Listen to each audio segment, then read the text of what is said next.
Welcome, everybody, to JLC Media.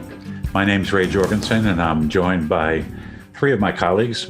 Each of them just introduce themselves and say who they are and, I don't know, what they've been up to recently. So, Colleen, how about you?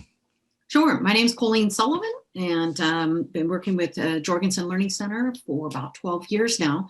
A couple things that I've been up to is I've got a couple new executives on my executive coaching roster. So I've got some new clients that I'm working with and really enjoying discovery conversations to learn what they're working on.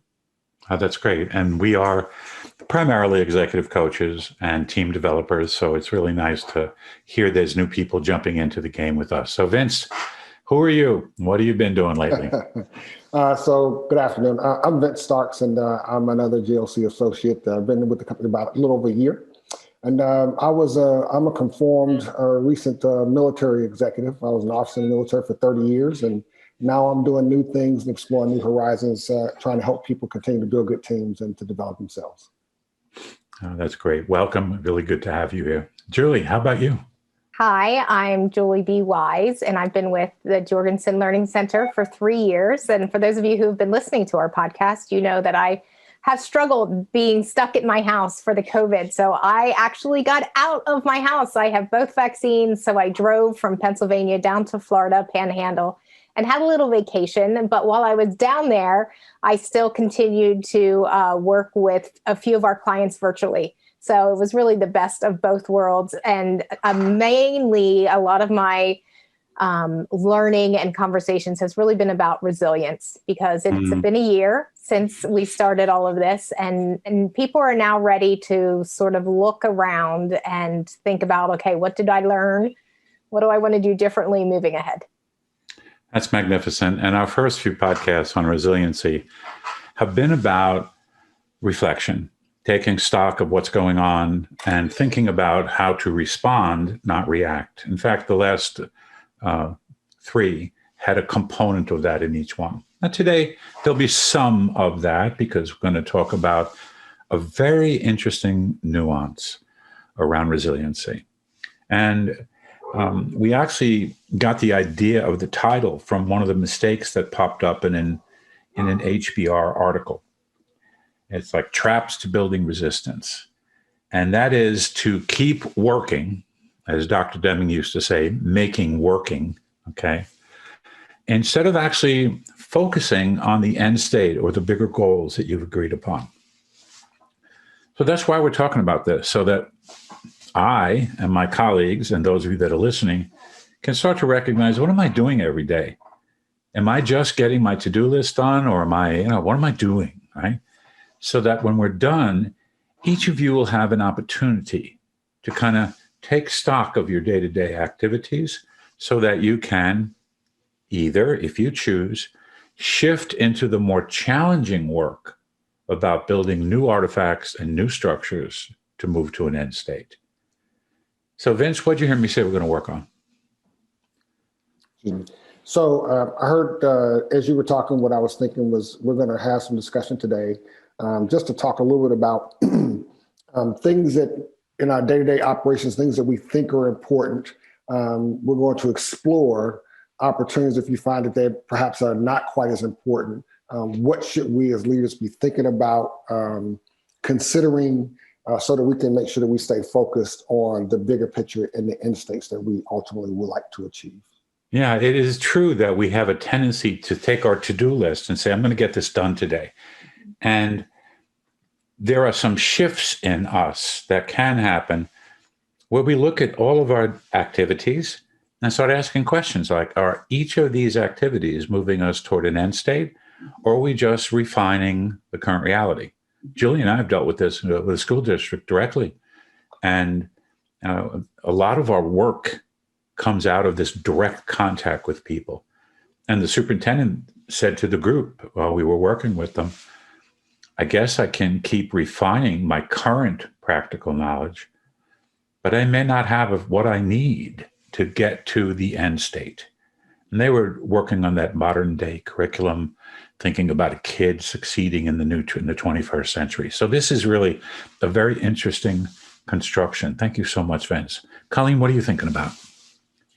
Yeah, I think what I'm thinking about is sometimes we create our own silos. And so if I'm, to your point, busy working or just focusing on my day to day or getting it done. And I hear a lot of leaders say that I'm a hard charger. I get it done. Well, that's nice. However, is getting it done moving you and producing evidence that you're moving in the right direction? And those are two different things.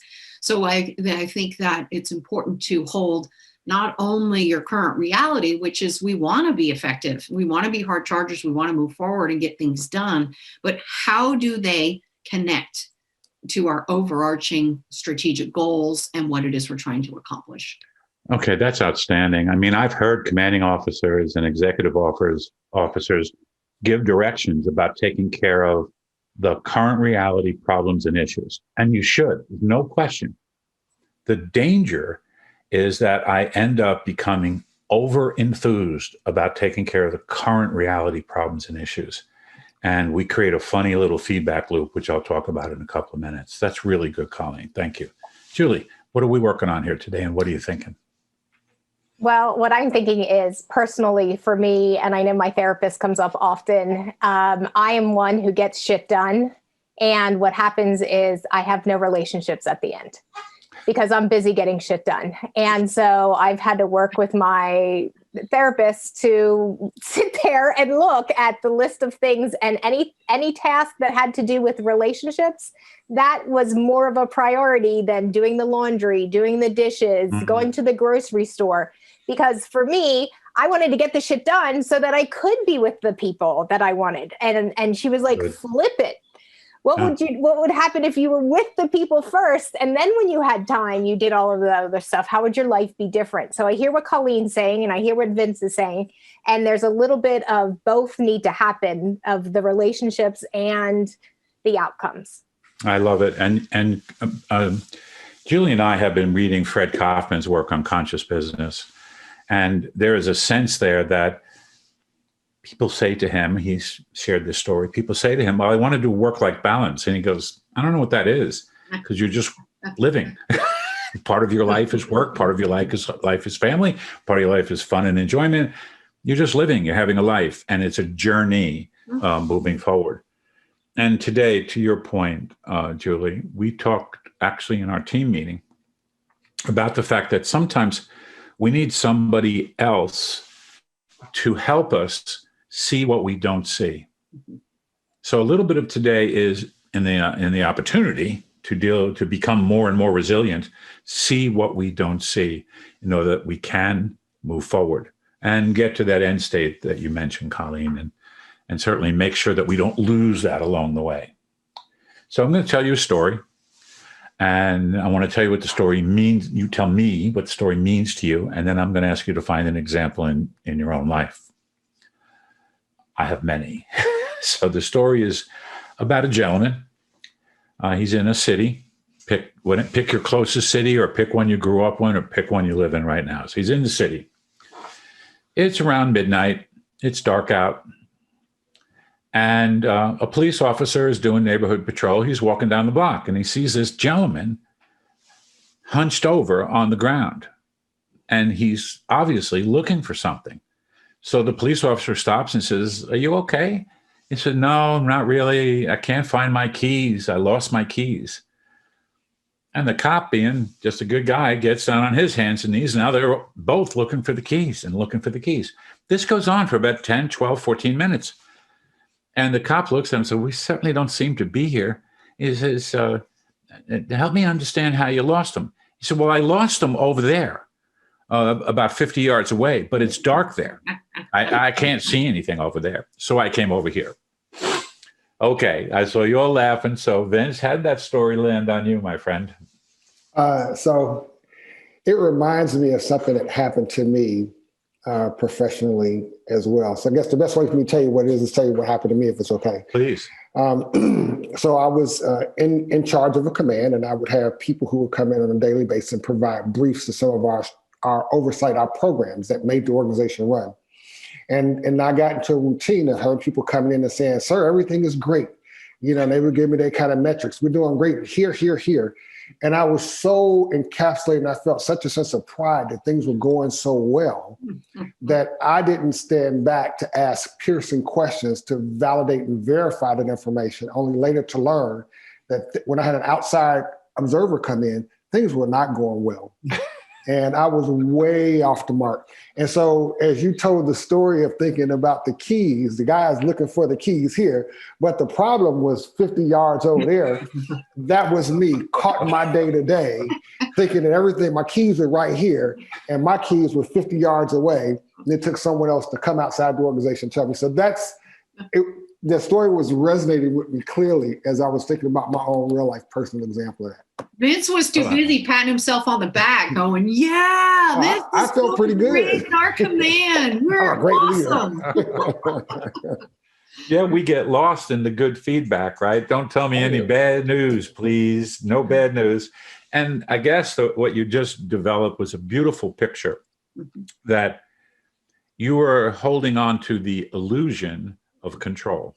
Yes. Right? The illusion of control. What a great story that was. Julie, what did you think about when I told that story?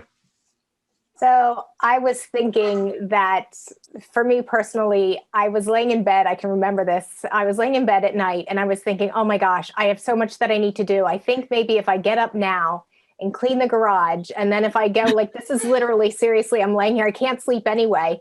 If I clean the garage and then I'll clean out the cabinets and I was going through all of these things, and my family knows that during the day, if I'm out cleaning the garage, if I start there, something's going on. I'm avoiding something. I'm stressed about something. Something didn't work out for me. And I'm just trying to get something finished that looks nice and in place so that I can feel like, okay, my garage at least is clean, whether it's 2:00 in the morning or 6:00 in the morning. That's what I tend to do. And that's a sign for everybody to come to me and say, Mom, what do you need to talk about? What are you avoiding? Okay, thank you, because now I know to do that too. So there's so much in this for us, right? So for me, and I'm an old guy, so I used to have legal pads, and I'd have all these things to do in the legal pad. It felt so good to cross things off the legal pad. That, there could have been a fight in the cafeteria. There could have been an accident on the way to school. There was a bus issue. There's a parent protesting on the front door, and I'm working on my to-do list. In fact, if I'm not careful, that's spend every day of my life working on my to-do list, and things aren't going the way I expected. So, God, I love that. Thank you, Julie. Colleen, you got one for us? What resonated with you around that story? Sure. A lot of things. I mean, I think that each one of us can see in our own behavior, that sense of control is an illusion.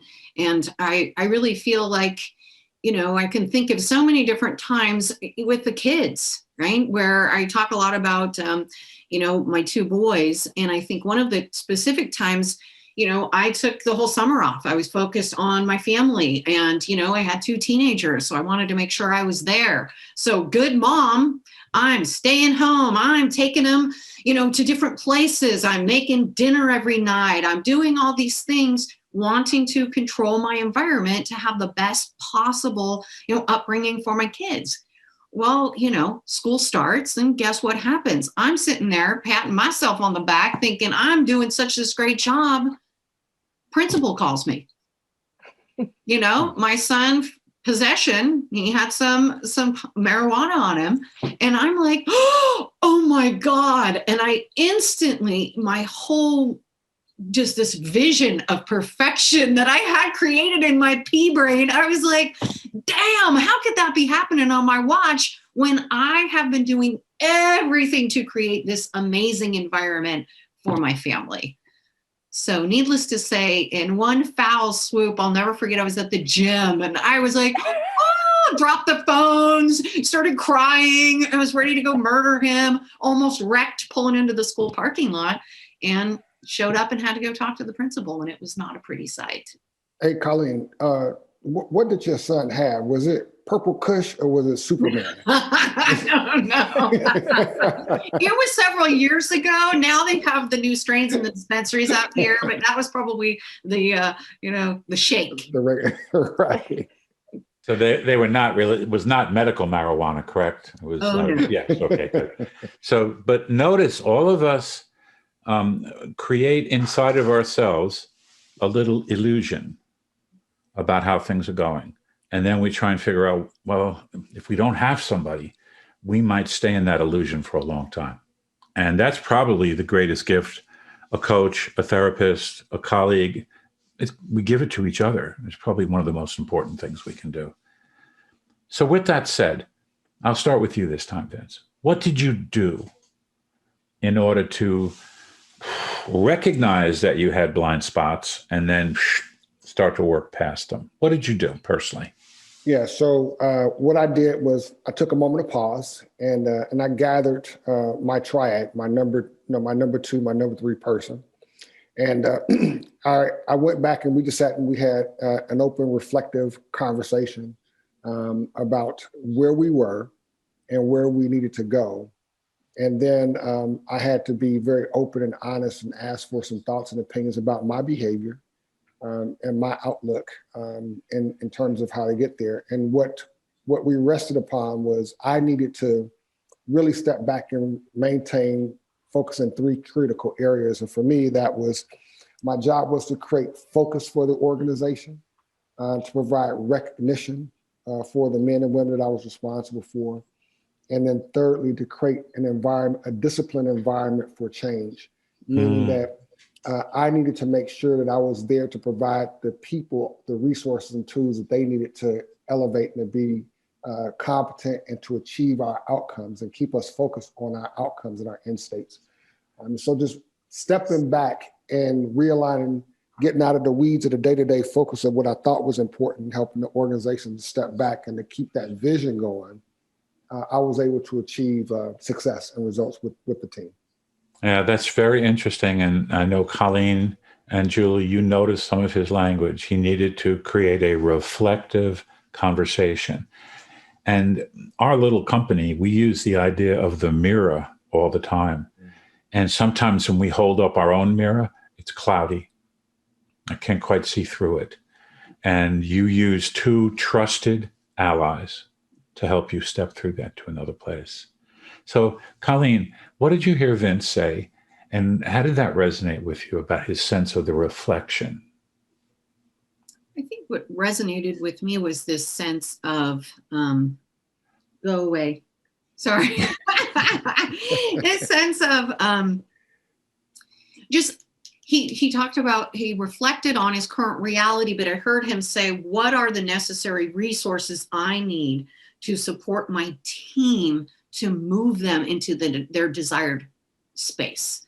So I think what resonated with me is this sense of how can I help those people around me to move them forward? Well, also, that's beautiful. He talked about the necessary discipline to embrace change. And, you know, we've done a little bit of this work when we worked on the idea of relationships and results, that I get kind of stuck in what I do every day, and I will eventually become homeostatic, comfortable. I'll stay inside of a range. When you hold that mirror up and you begin to take the clouds away, you begin to notice, wait a minute, there's something else here. And if I'm really interested in achieving end state, I need to clean up that mirror so I can kind of see, what am I doing? And what is the entity that I call the leadership team doing to get to the next space? Thank you, Colleen. What did you hear in Vince's words that struck you, Joe?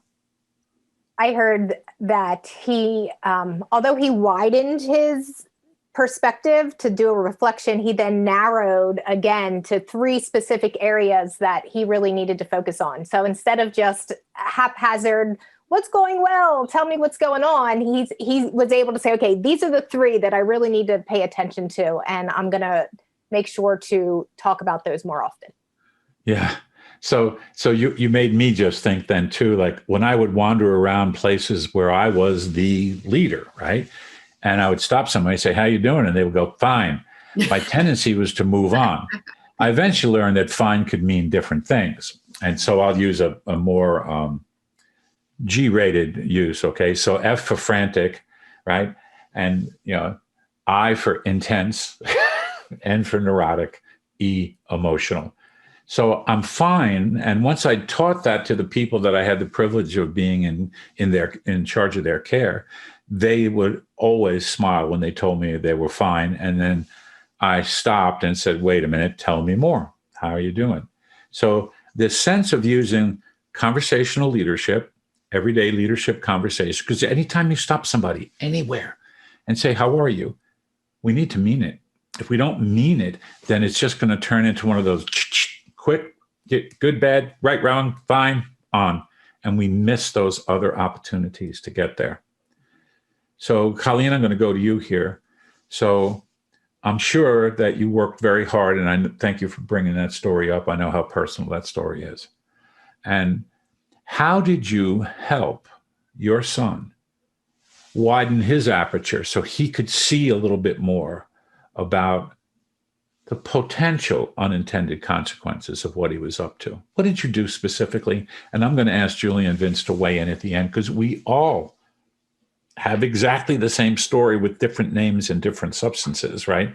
So tell me, how did you construct that conversation? Well, I think after I was exceedingly upset, mad. He is still alive, right? You didn't kill him, right? He's not dead. Still alive. Okay, good. Continuing. I think it was having, to your point, a true, authentic conversation. Because you mentioned, I can say, hey, Cole, how you doing? Fine. Oh, awesome. Yay. And I run away because I don't want to hear him bring up anything that's going on that now I might have to dig into. And I think sometimes that's how parents are. It's awesome. I look at your grades. You're doing fine. Okay. Everything's awesome. Do whatever you want. Because we assume that then their behavior is also, in alignment with their grades. And I'm telling you, that's not necessarily the case. It's probably never the case, but thank you for that. So Julie, how did that land on you? Yeah, I think a lot of times the assumption of, everything's great. And also as a parent, we don't know how to deal with other things that are happening, or we knew how we were as teenagers.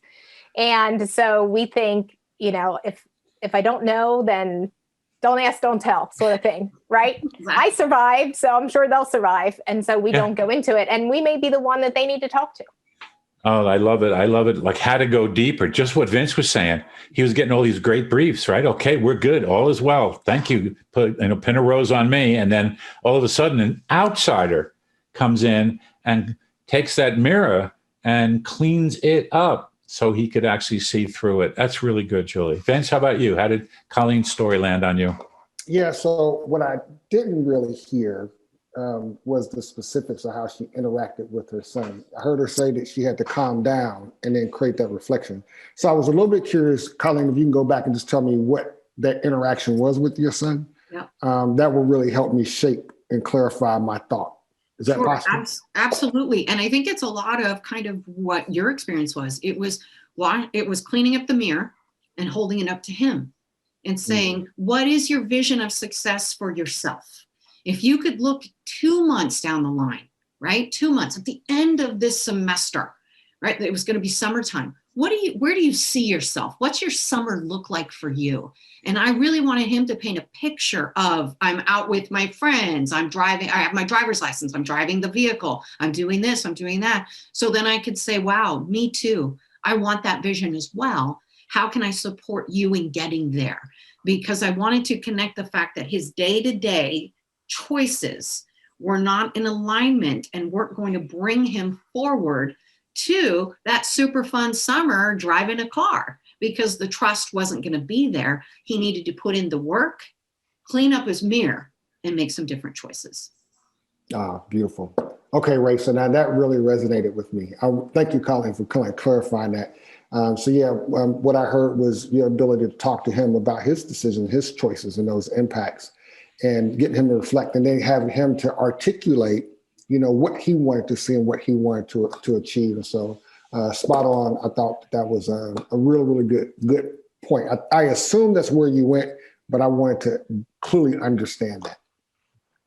That's beautiful. Final thoughts on that little piece with Colleen, Julie? No, I appreciate the example. And I know for 100%, when I first started working with Colleen and I'd share with her some of the crazy stuff that my daughters were doing, she always would remind me to ask them, what is their vision for the future? And is their daily actions in alignment with that? And so then we didn't have to be the one to tell them, you have to this, or if you don't do this, blah, blah, blah, because it's coming from their mouth. And that was one thing that I definitely learned from Colleen, and she always still reminds me to do that. Have you asked them what you think their future is? So this is really the work of conversational leadership is about helping somebody identify the journey after they identify the end state. And then for us to walk with them for a while so that we can help them see what they can't see. And it isn't that they don't want to see it, right? It's just that they're building some kind of story that things are fine. Mom won't care. This won't be a big issue. The boss is happy with me. All of this kind of story creates a kind of passive coping. I know I'm doing something I shouldn't be doing. No, it's not that bad. It's not that big a deal. I can't tell you how many parents would sit in my office and say, oh, all he did was hit him. All he did was, something else. I mean, it was on and on and on. And that was a way of protecting self as parent, right? And not keeping that mirror nice and cloudy about my kid. And then part B, it allowed me to ignore necessary behaviors on my part in order to deal with the mirror, deal with the reflection, make it clear so we can see an end state and a way forward. You guys were great today. Absolutely magnificent. As always, those of you that are listening, we stop with, and we do this all the time. We are constantly trying to learn. Learning for us is everything. We believe that these podcasts themselves that we're producing help each of us learn. We learn collectively, but individually makes us stronger. So I really want you guys to dig in here, really dig in. Tell me what is a big takeaway from this conversation for you personally and or professionally. What is a big takeaway from this one? Julie, kick in. The thing that I'm taking away is being willing to dig deeper beyond just, how are you? Beyond, tell me what's going great, beyond, looking at things myself and assuming, but to really connect and to stay still and have a deeper conversation to find out what's really going on. Julie, it's brilliant, because if we're not careful, we'll create an illusion of control and an illusion of success. That is really magnificent. Thank you so much. Vince, how about you? What's your biggest takeaway? Yeah, what's really resonating with me, what I'm walking away with, is the ability to give myself permission to not have it all figured out. Right? Yeah. I don't. It's okay to know that I don't have it all figured out, and to be able to accept that, to visualize that, will help me to see things more clearly and help me ultimately get to the end state and the desired outcome. Are you out? And I'm out. I will tell you, Vince, the thing that attracted me to you as a potential client and a member of the JLC team was the way you conduct yourself professionally and personally is as a learning leader. And this work of conversational leadership is for me to get better as a learning leader, but for anybody that we coach or interact with. Those of you listening, I want you thinking about your own takeaways from this as we go forward. Colleen, what's your biggest takeaway? My biggest takeaway is, as I think about resilience and strength, I think it's the strength, the inner strength to clean off my mirror so I'm truly looking at what's really there. And I think the other piece, at least in my experience with my story of the resilience, is asking for help and knowing that it's okay. You don't have to Vince's point, you don't have to have all the answers. We have to remember that there are people around us who love us, who care about us, who aren't going to judge us for whatever they found when, they looked around, or because my son got, suspended. So that's, I think that part of resiliency is inner resilience and cleaning that mirror off, and then also stepping up and asking for help. And I'm out. So you just, beautiful, beautiful ending for us, Colleen. To be really resilient requires vulnerability and networks. So who is in my trusted network that I could call up and say, I need to talk to you about something? And who loves us enough, trusts us enough that they feel they could walk into our space and say, are you sure you want to jump off that cliff? That may not be the best way forward. You have evidenced for our audience and for me, certainly, and for one another, incredible vulnerability, heartfulness, and recognition that it is these relationships among the four of us that allows us to leap back into the game, even when we get knocked down. Thank you so much. Ladies and gentlemen, appreciate you listening and using that asset that we call time to spend with us. You can find us on your normal podcast channels of Apple, Spotify, and this will also be on our JLC YouTube environment. For more or learn more about us, and this is who we are. We are all executive coaches. We coach ourselves, we coach one another, and we coach our clients. Stop by and see us at gojlc.com. Thank you again. Very grateful for time spent. Sincerest thanks for listening to this episode of the Everyday Leadership Conversations podcast. The Jorgensen Learning Center offers a variety of programs for individuals and organizations to enhance their communication and leadership skills. To find out more about programs and upcoming webinars, check out our events page at gojlc.com.